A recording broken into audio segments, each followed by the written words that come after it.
There's only one that can do what Caitlin Clark did. Bring all those eyes for pure basketball purists.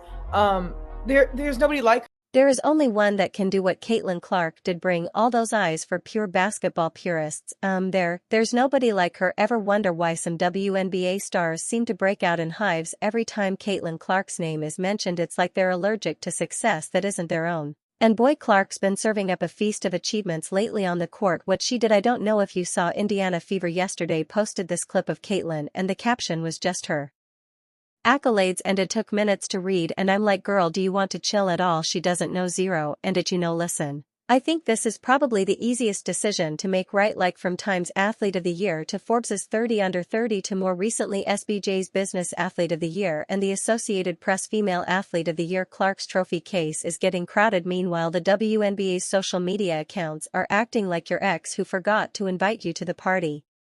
What's the deal with this silent treatment, and why are some WNBA veterans suddenly green with envy? In this video we'll break down Clark's recent record-breaking accomplishments, what this means for women's sports, and why the WNBA and jealous WNBA divas just can't seem to deal with reality. Are you ready? Let's go. A lot to be proud of, and it all happens so fast, like it's hard to appreciate in the moment. That is Iowa native and Indiana Fever star and now Times 2024 Athlete of the Year Caitlin Clark. Looking back at a whirlwind year, you know how some rookies make a splash. Well, Caitlin Clark just caused a tsunami in the WNBA, and the aftershocks are still being felt. Let's break down this phenomenon, shall we? Clark's rookie season was nothing short of spectacular. We're talking about a player who averaged 19.2 points, 8.4 assists, and 5.7 rebounds per game. But wait, there's more. She led the entire league in assists and three-pointers made. That's not just good, that's elite for any player. In fact, she broke 62 records along the way. So many records she broke not only in college, not only her rookie season. So much has been accomplished for the Indiana Fever. They broke the WNBA home attendance for a single franchise. I believe the Mystics and the Fever game was the most viewed WNBA game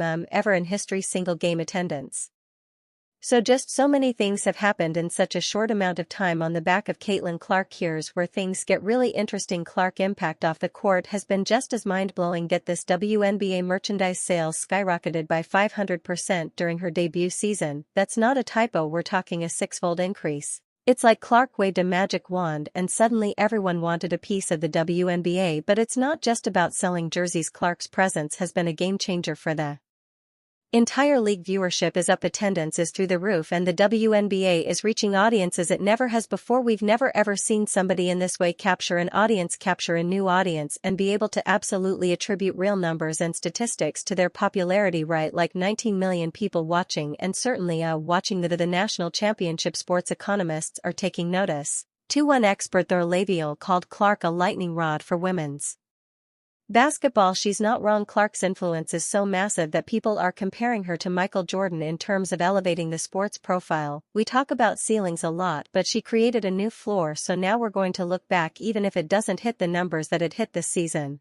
the expectation is much higher, the interest is generally much higher, the investment is much higher. Let's talk numbers for a second. You ready for this? Clark's presence is estimated to have generated a whopping $36 million for Indianapolis. That's the kind of impact that makes team owners and city officials sit up and take notice. But here's the real twist. Clark's influence isn't just boosting the WNBA. Laviol predicts that the combined value of professional women's basketball will increase by $1.6 billion over the next 3 years. That's billion with a B, folks. So what does all this mean? Well, it's clear that Caitlin Clark isn't just a great basketball player, she's a phenomenon. She's changing the game both on and off the court, bringing new fans to the sport and generating serious economic impact. In short, she's exactly the kind of superstar the WNBA has been waiting for the longest time. The WNBA has been trying to get on this global scale, and I feel like that's the direction they are finally headed. I think that WNBA fans have always been proud supporters and pushers of the advancements of this league, but sometimes it takes a certain star of a certain caliber to really just expand and explode the league from the inside out, and that's what Caitlin Clark is. But guess what? Not everyone's thrilled about this rookie sensation.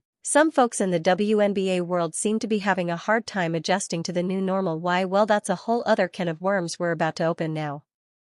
You're going to cut down 22-year-old Caitlin Clark, who has single-handedly changed the game, brought in millions of other young fans, old fans. How about the ratings in college basketball for her record ratings? And now in her very short WNBA career, shatter ING records. Isn't that a win for everybody? Imagine being the biggest star in your league, breaking records left and right, and your own organization acts like you don't exist. Sounds crazy, right? Well, welcome to Caitlin Clark's world in the WNBA.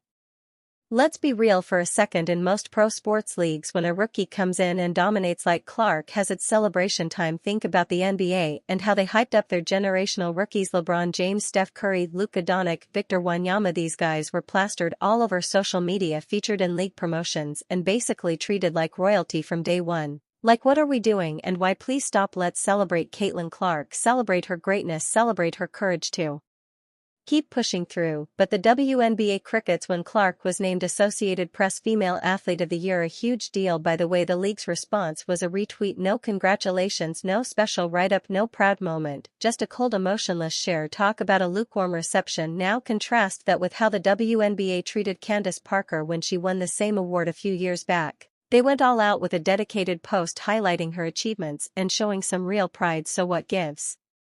Why the different treatment for Clark? Kane Clark, you go girl, don't listen to these people, keep going strong. Most of us are normal and have your back. It's not just about one award either. Clark's been racking up accolades like they're going out of style, and the WNBA's social media accounts have been quieter than a library. No hype videos, no congratulatory posts, nothing. It's like they're actively trying not to acknowledge her success. You know what's really wild? Fans are noticing, and they're not happy. People are wondering why the league isn't capitalizing on Clark's popularity. I mean, we're talking about a player who's bringing in new fans, boosting merchandise sales, and generating serious buzz. Any other league would be shouting her name from the rooftops. So what's going on here? Is it jealousy, resentment? Are there internal politics at play that we don't know about? Whatever it is, it's clear that something's off. The WNBA's silence speaks volumes, and it's raising some serious questions about how they handle their star players. But hey, if you thought the league's response was weird, just wait until you hear about some of Clark's fellow players. Turns out some WNBA veterans aren't exactly thrilled about sharing the spotlight. If you've made it this far and are enjoying the video, don't forget to like, subscribe, and turn on all notifications. We know watching this video takes some of your time and we appreciate you. Now back to the action. What little girl wants to grow up and play in a league where you're targeted like that? What? How do you sit here and profess and demand that everyone take women's sports seriously when you can't even take it seriously enough to not act like a junior high queen on the court? It's stupid. That's so dumb. It just looks like a soap opera. You'd think professional athletes would be above petty high school drama. Right? Wrong. The green-eyed monster has reared its ugly head in the WNBA, and it's targeting none other than Caitlin Clark. But who's leading this not-so-subtle shade parade? Let's be real for a second. Professional jealousy in sports isn't new. We've seen it in every league from the NFL to the NBA, but the way some WNBA veterans are reacting to Clark's success, it's taking things to a whole new level. Take A'ja Wilson, for example. You know, the three-time WNBA MVP who should be secure in her own greatness. But apparently that's not the case. In the Time article, Wilson couldn't help but throw some shade Clark's way. She questioned the criteria for Clark's recognition, implying that her achievements might not be solely based on performance. A.O.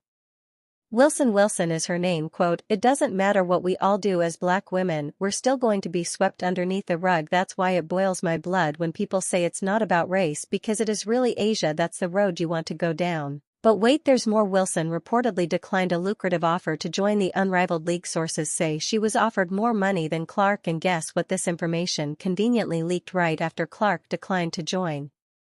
Coincidence? I think not. It's like Wilson's trying to say, hey, look at me, I'm still relevant too. Did you see how many people showed up to watch Caitlin Clark play golf with actual attention? Economics at play. Caitlin's participation in any league has an existential bearing. Nobody outside of A'ja herself cares about whether